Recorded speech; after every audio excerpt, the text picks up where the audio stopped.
Okay, we are live, and here we are, and welcome to this American history class. Hope you guys are doing well today. Hope you guys are staying safe. Hope you're not going too crazy with being bored from being home constantly.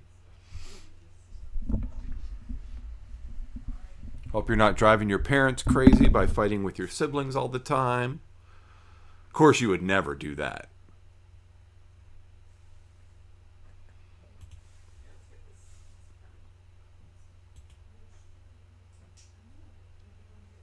All right.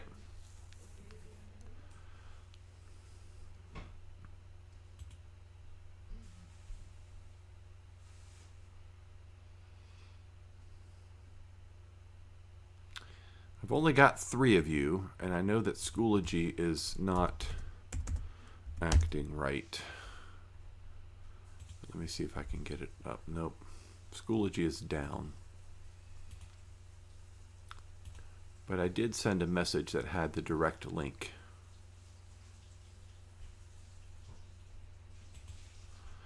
Alrighty. Well, we'll just roll with it, and other people can watch it later, I suppose. They'll know where it is. Let's pray. Father in heaven, we thank you for this time that we have together as a class this morning. Thank you for this technology that allows us to continue on with class, even though we can't meet together in person. We pray that you would bless our time together and that you would help us to do our best with the things that you teach us and the opportunities you give us. We pray this in Jesus' name. Amen. Okay, so this is your unit review for the test that will open up later this week and that you will have several days to do. This is covering the years 1932 to 1969.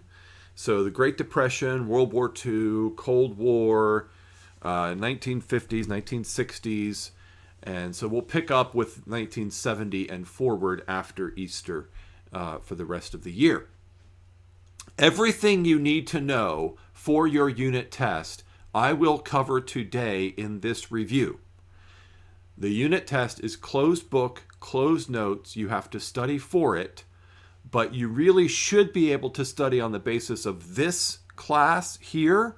And then I'm going to give you a little bit of guidance and direction in terms of your essays, where you're going to have to go back to your book, back to other videos to do a little bit more in-depth preparation to get ready for your essays. There are 2 essays on this test, and but everything else should be right here basically for you. And if you study what we go over today, you should be fine. So you need to know who the presidents are during this time period, starting with Franklin Delano Roosevelt and coming up to the present with Donald Trump. The president of the United States becomes much more important in the overall history of our country. So, let me quiet my phone here for a minute. So, FDR, he died in office. You're not missing anything. I know my lovely face is covering up this very corner of that, but you're not missing anything. It just says died in office, which you can read, and then there's a closed parentheses. All right, so you need to know who the presidents are and the order in which they were in office, the rough years when they were in office, and you need to know their significant accomplishments, okay?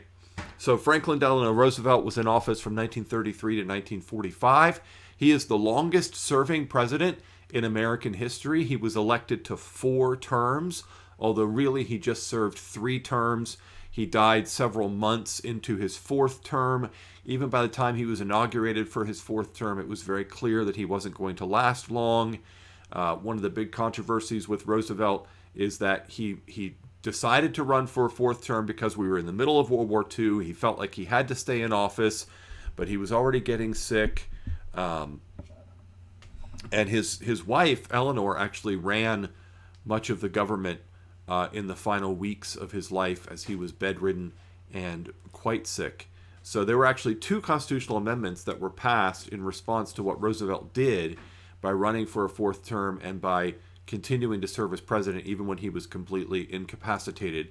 And those amendments limit the president to 2 terms and provide for a way to remove a president from office if he is physically unable to serve in the capacity as president. So 2 constitutional amendments that were necessary because Franklin Delano Roosevelt ran for a 3rd and then a 4th term, breaking the precedent that went all the way back to George Washington and then just lingered on in office even when he was really sick and bedridden and unable to function as president. He's one of my least favorite presidents, probably my least favorite president. And that's one of the reasons, is that he was a pretty power-hungry guy. Like, he really was very egotistical and thought only he could do the job of president, and he needed to stay in office, and he held on to the bitter end. He also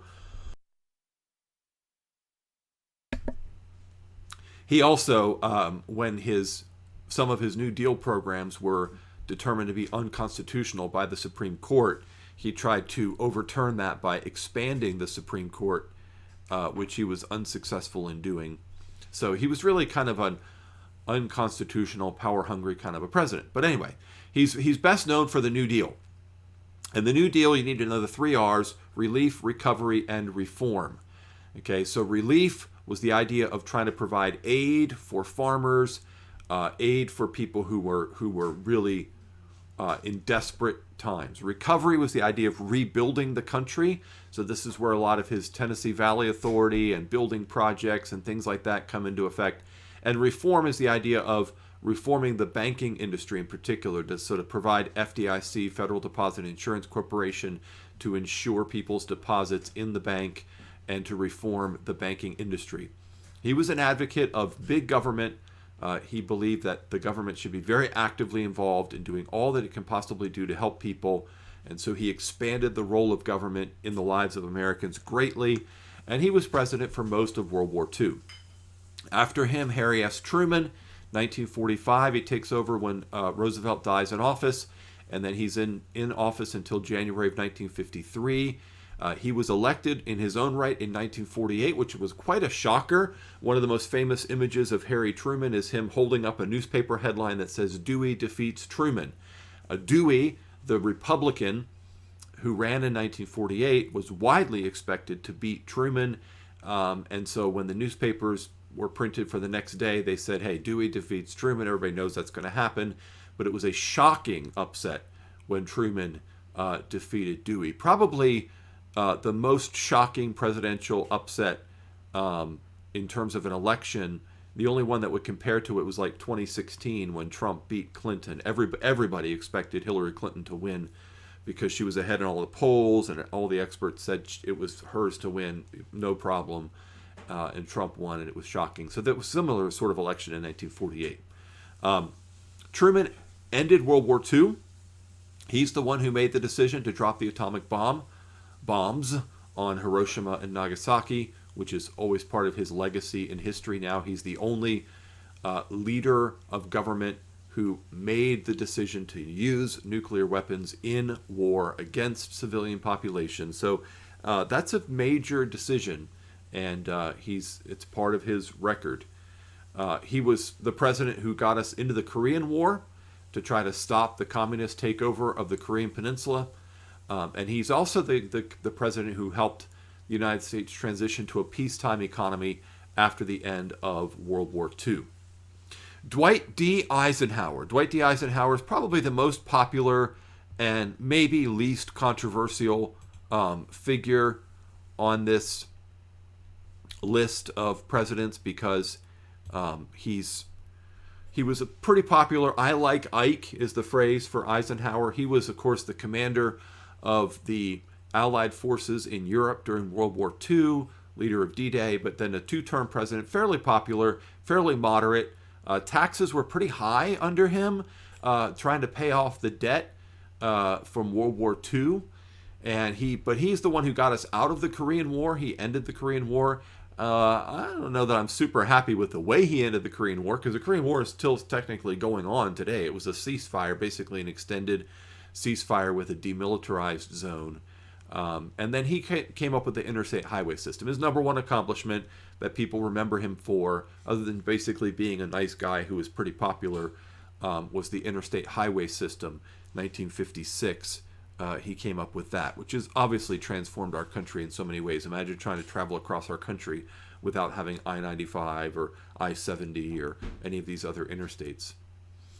All right, continuing on, after Eisenhower, so in 1960, we didn't have time to talk about the election of 1960. There's so much interesting stuff in American history that we don't have time to talk about. But in 1960, it was actually Eisenhower's vice president, Richard Nixon, who ran for president in 1960 against John F. Kennedy, and it was a very, very close election. It featured the first televised presidential debate, and many people, 1960, many people listened to it on the radio, and other people watched it on television. Nixon didn't know really the practicalities about appearing on television and what it was like. He didn't have any makeup on. He was kind of sweaty looking, washed out looking. And so this was interesting. Everybody who listened to the debate on the radio said that Nixon won the debate because on the points of information, he won. But everybody who watched the debate on television said that John F. Kennedy won the debate, which tells you something important about John F. Kennedy. He was very charismatic, very telegenic. He was young, the youngest elected president in American history. The youngest president in American history was Teddy Roosevelt, Theodore Roosevelt, who was 42. And now John F. Kennedy was elected, the youngest elected president at 43. Catholic president from Massachusetts, very famously said in his inauguration, "Ask not what your country can do for you, ask what you can do for your country." He created the Peace Corps, which was a very popular organization with hippies in the late 1960s when they were trying to get out of the Vietnam War. They would join the Peace Corps, but Peace Corps is still going today. It's a major way that the American government serves overseas, helping with community development and poverty alleviation and things like that. Kennedy's the one who got us really into the space race. So Sputnik had already happened in 1957 with the Soviets sending up that first satellite. The space race was kind of already underway, but Kennedy made it really a centerpiece of his presidency to say, we will land a man on the moon by the end of this decade, which seemed impossible in 1961 when he said it, but it ended up happening. He had to deal with Cuba. That was another central part of his presidency. Cuba was taken over by the communists in 1959 during the last years of the Eisenhower administration. I think that's another failure of the Eisenhower administration. They allowed Cuba to turn communist. Eisenhower, I don't think Eisenhower was that great a president personally, although everybody seems to like him. But I don't think he, there's a lot of problems with what he did and didn't do. But anyway, John F. Kennedy, the Bay of Pigs was kind of the disastrous attempt by those who had fled Cuba to organize an army and invade Cuba and overthrow the communists, and they were slaughtered. And that didn't go well. That was 1961. And then 1962, the Cuban Missile Crisis is when we stared down Cuba and the Soviets and kept them from putting nuclear missiles in Cuba. So Kennedy was assassinated November 22nd, 1963. So he was only in office for about 2.5 years. By the way, he died on the same day as C.S. Lewis. They both died on November 22nd, 1963, which is also the birthday of my sister-in-law. So anyway, Lyndon Johnson then took over as president in 1963. And he was in office until 1969, January 1969. So he won re-election in 1964. Always remember the presidential elections take place every 4 years, 60, 64, 68. But then you don't actually become president until the odd year, the January of the next year. So that's why when you have the elections and the terms, they don't always line up in terms of years. His greatest accomplishments were definitely the Civil Rights Act of 1964 and the Voting Rights Act of 1965. So these were the major crowning achievements of the civil rights movement, which dominated the early 1960s. So everything from the Montgomery bus boycott to the March on Washington, the I Have a Dream speech in 1963, the culminating achievement of the civil rights movement were these two acts of legislation, the Civil Rights Act of 1964 and the Voting Rights Act of 1965. Lyndon B Johnson also got us involved in the Vietnam War in terms of sending over combat troops. Kennedy had sent over advisors to advise the South Vietnamese government on how they could resist Ho Chi Minh and the communists from North Vietnam, but Johnson was the one to get us involved in combat in the Vietnam War. As a result, he was a very controversial leader, and he ended up splitting the Democratic Party along generational lines. So younger Democrats really did not like him. And again, you can kind of think of the 2016 election, if you remember that, how younger Democrats liked Bernie Sanders, but older Democrats liked Hillary Clinton. Even this election, younger Democrats liked Bernie Sanders, older Democrats liked Joe Biden. That was kind of a similar split happened with Johnson. And so the 1968 presidential convention, the Democratic convention, was very, very violent with protests because the Democratic Party ended up nominating someone who was going to continue Johnson's Vietnam War policy, whereas all the young Democrats hated the Vietnam War and did not want it to continue. Richard M. Nixon becomes president in 1969. He wins that 1968 presidential election, in part because the Democratic Party is split. And he stays in office until August of 1974, where he resigns from office. Only president to leave office without dying, okay? But he was not impeached and removed, he resigned. Now, he resigned because he was going to be impeached and removed if he did not resign. So it's not like he just woke up one day and was tired and said, oh, I feel like quitting. He was pressured out of office because of Watergate. Watergate we will talk about in our next class after Easter because it happened in 1974, and this unit only carries up till 1969. But you should know that Nixon left office not of his own free will. He didn't. So he's the only president to leave office during his term without death being the cause. Okay, we've had lots of presidents die in office. 4 were assassinated, and 3 others died in office of natural causes. William Henry Harrison, Warren G. Harding, and Franklin D. Roosevelt. Is that right? I think that's right. Anyway, I could be missing one. I don't know. I don't know everything. Okay, so Richard Nixon, one of the most unpopular presidents because of Watergate and also the White House tapes that came out. So during the Watergate investigation, it was discovered that Nixon had White House tapes. Forget about that. We'll talk about that next class. He also kept an enemies list, which made him very unpopular. He expanded the Vietnam War into Cambodia and Laos and ended it. Again, we'll talk about Nixon mostly next time. You just need to know he was president in 1969. And his biggest accomplishment, because you do need to know his biggest accomplishment is that he opened China to the West and established good relations with China.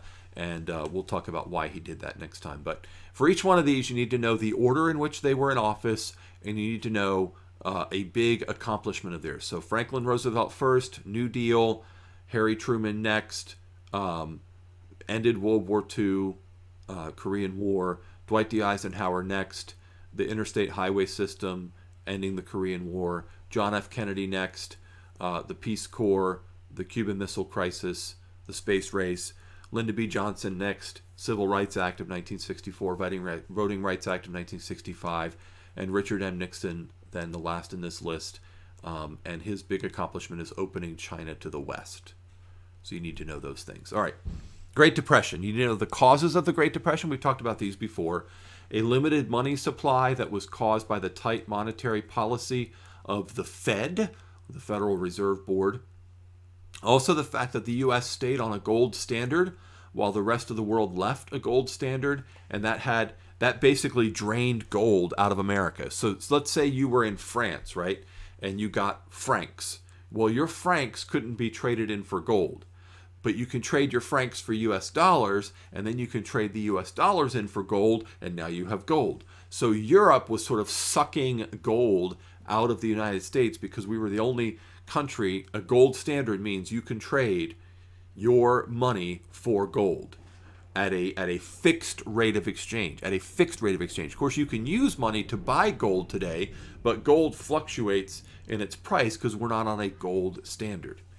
The Smoot-Hawley tariff was also the third cause, and that is a very high tariff to try to protect American businesses and farmers, but it ended up driving up prices for everybody right after the stock market had crashed. So the stock market crashing and prices going up and there being a limited money supply and gold being sucked out of the country, kaboom, it all collapses. It is not that people were being greedy and seeking profit in the 1920s.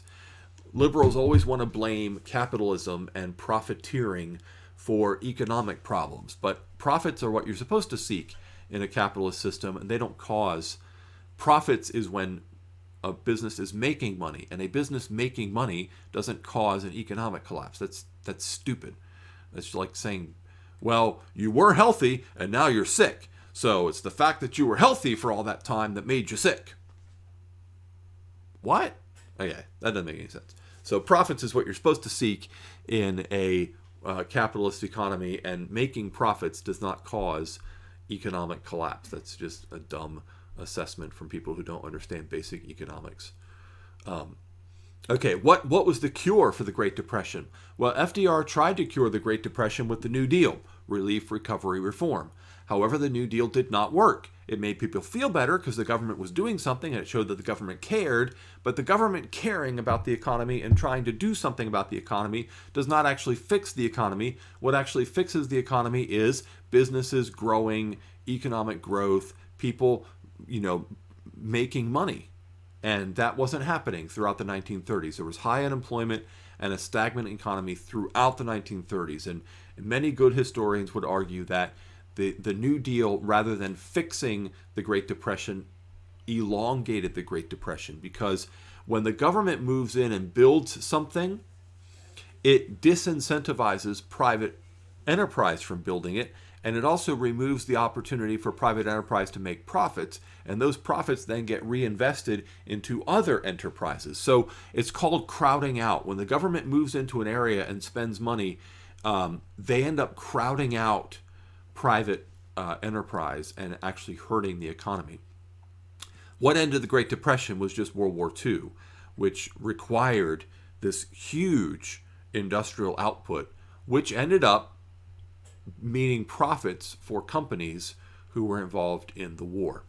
All right, World War II.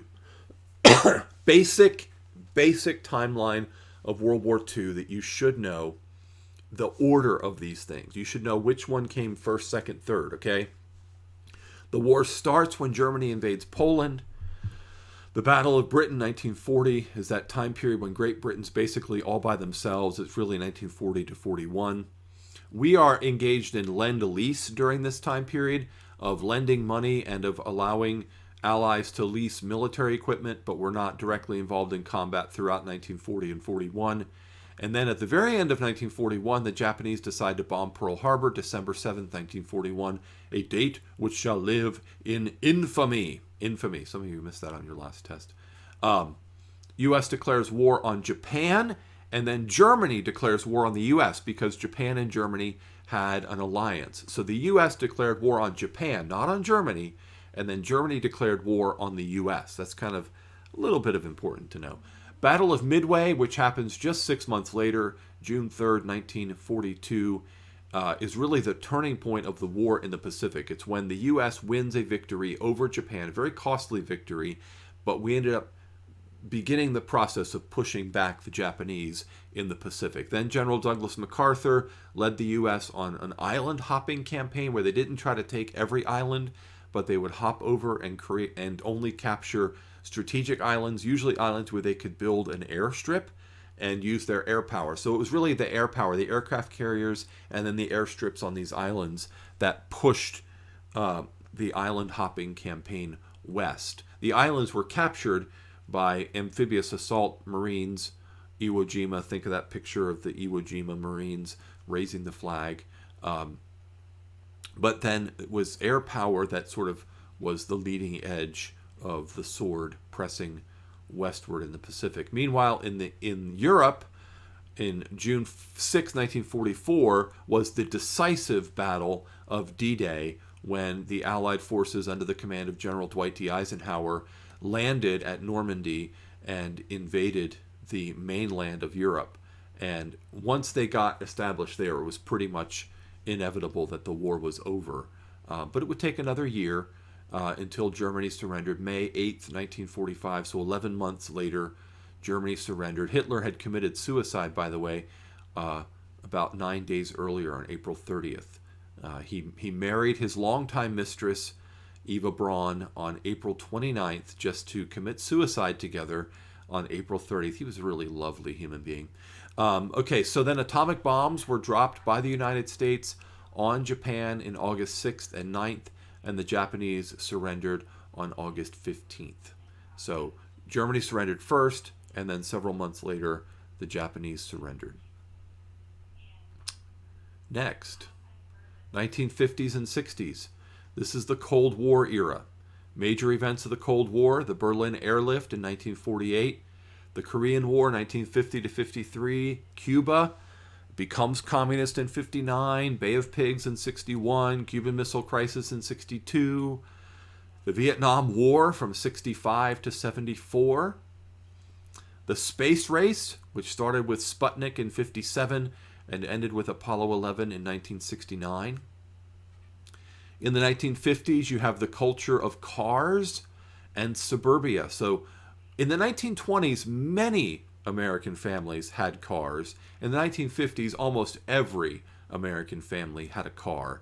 And that allowed the cities to sort of spread out, and the creation of suburbia, and things like drive-in restaurants and theaters, because people kind of lived in their cars more in the 1950s.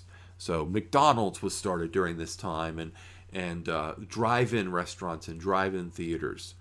Interstate highways began to be built in the 1950s and really got built throughout the 1960s and 70s because of the Federal Highway Act of 1956, which was the significant achievement of Eisenhower, president. Assassinations, two big assassinations in the 1960s. November 22nd, 1963, John F. Kennedy was assassinated. April 4th, 1968, Martin Luther King Jr. was assassinated. So those are towering figures. Everybody remembers where they were when JFK was assassinated. And then Martin Luther King Jr. was just such a public face and voice of the civil rights movement, and to be killed was a huge shock, and kind of turned the civil rights movement a little bit to a darker edge, more with Black Power and the Black Panthers in the late 60s and 70s. Protests. Civil rights protests in the early 1960s, Vietnam War protests in the late 1960s. So our image of the 1950s is more like happy, prosperous suburbia, but that was really just white people, okay? To be honest about it.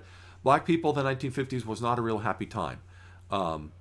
Many African Americans fought in World War II just like their white counterparts, and they came back to a country that they had fought for that did not welcome them and that discriminated against them. And they began the civil rights movement out of this sense of this is not right. Okay, so civil rights protests in the early 1960s, Vietnam War protests in the late 1960s. I gave you this slide before, the 12 most important events of the 1950s and 60s. Eisenhower's election, the Korean War, Brown versus Board of Education. That's one of the most important Supreme Court decisions. Ends segregation of schools, which takes some time for that to work itself out. Little Rock High School's desegregation in 1957, a very important moment. The Little Rock nine brave African American students who chose to go to the all-white Little Rock High School had to be escorted to school by soldiers. Soviets launched Sputnik in 1957, beginning the space race.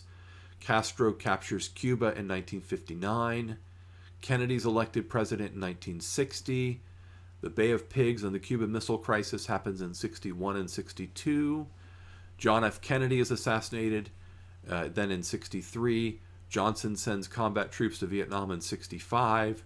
In 1968, both Robert F. Kennedy, the younger brother of John F. Kennedy, who was well on his way to being the Democratic nominee for the presidency, probably would have won the presidency, but he got assassinated, and so Nixon was elected as the Republican instead. Martin Luther King Jr. was assassinated, and the U.S. lands a man on the moon in 1969. I'm not going to ask you for specific dates for most of these things, but I do want you to know the order in which they occurred and that they occurred, right? The importance of them. Here's kind of a Cold War timeline that lays out some of the important parts of the Cold War, which we talked about a couple classes ago. The Yalta Conference in 1945 was really when Truman began to see that things aren't going to be so easy with Stalin. And that's kind of when the decision was made, well, whichever country leads the army to liberate an area, they are going to be in charge of that area to administer it, to try to help it transition to peacetime. And that was what led to 1946, the Iron Curtain speech, which was Churchill's Iron Curtain speech. An Iron Curtain has descended across the continent, which basically Churchill realized, wait a minute, the Soviets, all the area that they took over, they're imposing tyranny and communism. They're not allowing for free elections. They're not allowing for free markets. This is not good. So that was kind of the beginning of the Cold War. The policy for the Cold War was containment. We did not want an open war with the Soviet Union. We did not want World War III. So it was a policy of containment. There were a couple of hot flashes in the Cold War, namely the Korean War from 1950 to 53, and then the Vietnam War from 65 to 74, 75, depends on how you date the end of the Vietnam War. The Berlin Wall was put up in 1961, the Cuban Missile Crisis in 1962, and then Gorbachev had his policies of glasnost and perestroika in 86. We'll talk about those later. You don't need to know that stuff yet. Here's some stuff you probably should at least be somewhat familiar with. The Berlin airlift in 1948, that was one of Truman's accomplishments. 1949, China turns communist. 1950, the Korean War. 51 starts the arms race. That's because the U.S.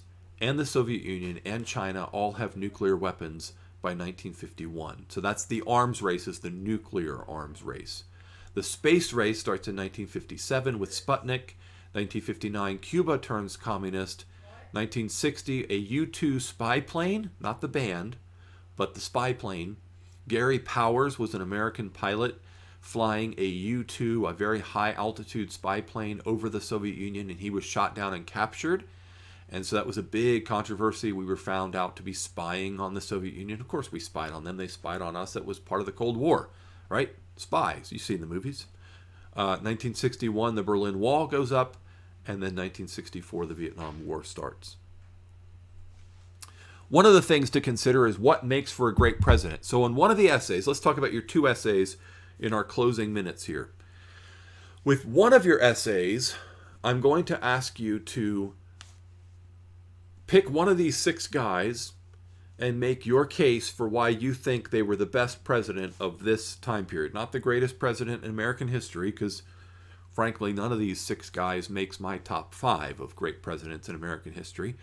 But some are better than others, right? So what makes for a great president? Just one paragraph picking one of these guys and saying, this guy was the best president of this time period, and here's why. So let me give you some ideas for why these guys might be considered great presidents. And here you'd want to use your book. You might want to use, internet resources to try to basically prepare yourself to write a paragraph defending one of these six guys as the best president of this time period. The most popular today of this time period was probably John F. Kennedy. The most popular at the time was probably Dwight D. Eisenhower. The least popular today is Richard Nixon, and then probably Lyndon Johnson next. Watergate and Vietnam are the reasons for that, but Popularity isn't necessarily greatness. It's one of these things. What makes great? What makes a president great? Leadership, communication, vision, unifying the country, energizing the country, making people feel good about America. Those are all things that presidents can do well. Okay, so Franklin Roosevelt definitely was a good communicator. His fireside chats were very effective at showing that he cared for the American people. Radio, he used the technology of radio well. He showed compassion for suffering Americans, and he was willing to take action to help suffering Americans. So, those were all good things that Roosevelt did. We could talk about lots of bad things, but I'm trying to give you some fuel for if you wanted to pick Roosevelt and say what he did well. Harry S. Truman was a very practical leader who was focused on solving problems. He's a guy who led the Berlin airlift and who got the UN to back the Korean War. Really, one of the few times when the United Nations was actually involved in an important war to try to stop some expansion of evil in the world. So Truman was a very practical leader. He was from Missouri, the show me state, and he was kind of a show me type of leader. By the way, one of the few U.S. presidents who didn't have a college degree. The last U.S. president to not have a college degree, Harry S. Truman. Dwight D. Eisenhower, he was a moderate unifier. So a guy who was able to just be likable and bring the country together. He strengthened the government while balancing the budget. Taxes were high, but the budget was balanced, and he strengthened the government. Highways and infrastructure. Very important investment in highways, investment in science, education, and in infrastructure. Power, roads, bridges, things like that. He also kept the peace. He got us out of the Korean War, which had sort of ground to a stalemate, and he sort of ended it, and kept the peace. No wars during Eisenhower's 2 terms. Kennedy was a great communicator, had a lot of charisma, especially on television. He looked good, he sounded good. He had clear principles and clear ideals related to public service and trying to put others ahead of yourself. So things like the Peace Corps, community service projects. He cut taxes and he grew the economy and he stared down Cuba and won the Cuban Missile Crisis showdown, face off, showdown, not show off. That's a totally different thing. Anyway, so he did cut taxes and he grew the economy. I was about to say he growed the economy. Sometimes English teacher me really hates history teacher me from the way that I mess up my words. Anyway, Lyndon B Johnson. He was a formerly racist governor of Texas who becomes a champion of civil rights. That's kind of a great story. That's his great story, right? He was the Democratic governor of Texas, was really known as a pretty nasty racist guy, and then he became the champion of civil rights and passed the Civil Rights Act of 1964 and the Voting Rights Act of 1965. He tried hard to contain communism in Southeast Asia, ultimately was not successful. Vietnam, Cambodia, and Laos all became communist. And he also cut taxes to grow the economy. Richard Nixon was a guy who was willing to compromise, seeking relations with China, even though China was communist. We had lost the Vietnam War. Basically, he knew that, but he was trying to get us out with dignity. So he expanded the Vietnam War with the hopes of getting out with dignity and some measure of victory. Okay, so you got to pick one of these 6 guys. You got to say he was the best president of this era, and here's why. And you can definitely use your book to try to make that case or other resources. That's essay number 1. Essay number 2, actually I think they're in the other order, but anyway, the other essay you need to write is a paragraph summarizing the space race, the civil rights movement. So be able to write a paragraph summarizing the space race from Sputnik to Apollo 11, write a paragraph summarizing the civil rights movement in the late 1950s and early 1960s culminating in the Civil Rights Act of 1964 and the Voting Rights Act of 1965, and why those were important. So, I will put this PDF up on Schoology as soon as Schoology starts cooperating again. Schoology is kind of overwhelmed because I think a lot of people are switching to online learning, and Schoology is one of the best, probably the best online learning platform for K-12 education. So I think they're just getting overwhelmed with a lot of new traffic, and they're crashing a lot lately. So 6 presidents: Roosevelt, Truman, Eisenhower, Kennedy, Johnson, Nixon. Great Depression, causes and cure. World War II, basic timeline. I'm not asking for a lot of detail. 1950s and 60s. Again, you've got these things. And then what makes for a great president is one essay. Pick one of these guys, defend them. Other essay, paragraph summarizing the space race, paragraph summarizing the civil rights movement. All right, well, that's everything I have for you for today. And thank you for coming and watching, and happy studying. And the test will open up in a couple of days, and then you'll have 4 or 5 days to do it. It'll be due like Tuesday or Wednesday of next week. Okay? All right. See ya.